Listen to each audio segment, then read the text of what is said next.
Hello friends, good morning. சாப்பாடு ready. இன்றைக்கி white rice, அப்புறம் பூசணிக்காய் நம்ம தோட்டத்தில் கிடச்சிது. நல்லா சுட சுட ஆவி பறக்க இருக்குது.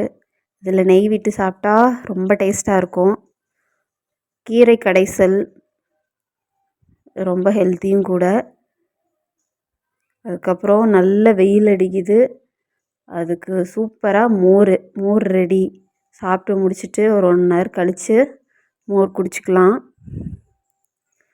பிளேட்டிங் பண்ணிக்கலாம். ஃபஸ்ட்டு சாப்பிடுவோம்.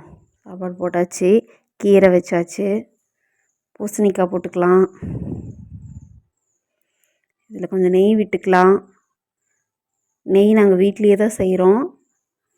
ரொம்ப மணமாக இருக்கும், ரொம்ப டேஸ்ட்டாக இருக்கும். நெய் விட்டு சாப்பிட்டு பாருங்கள் பூசணிக்காய்க்கு.